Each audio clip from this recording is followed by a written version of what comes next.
Problems on steady state RC circuits. Example number 4. In the given circuit, the steady state current through 2 ohm resistor is. Options are 0.6 ampere, 0.9 ampere, 1.2 ampere, 1.5 ampere. So they have given it is in steady state. In steady state, capacitor is fully charged. So this is 0.2 microfarad.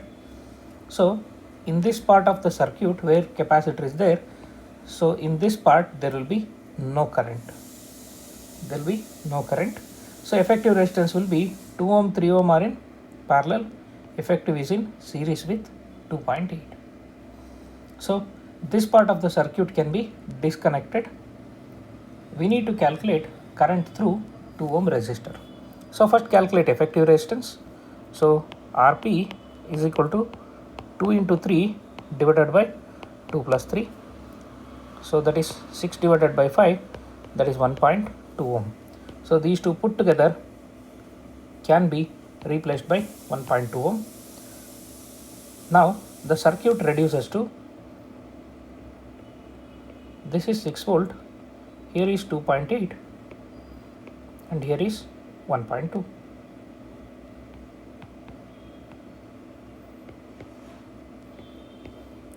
Now 1.2 and 2.8 are in series. So effective resistance will be equal to 1.2 plus 2.8, that is equal to 4 ohm, and this is 6 volt.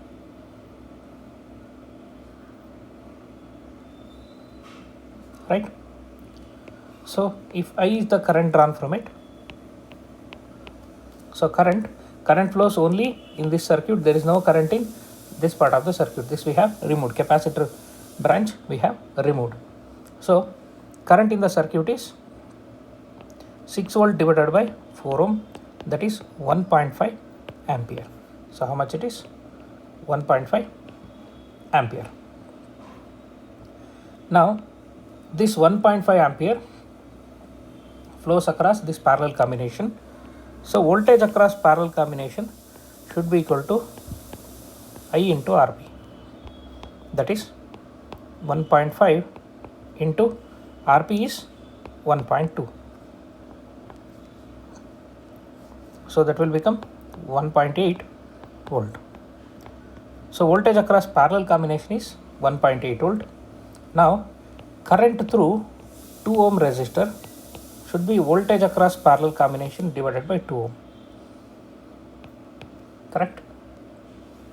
So this current we want, current through 2 ohm. So voltage across parallel combination we have found it is 1.8. So across 2 ohm as well as 3 ohm, same potential difference remains because they are in parallel. So we have found it to be 1.8 volt. Now this will be 1.8 divided by 2, that is equal to 0.9 ampere. So current through 2 ohm is equal to 0.9 ampere. If you want, you can calculate it using branch current formula also, right?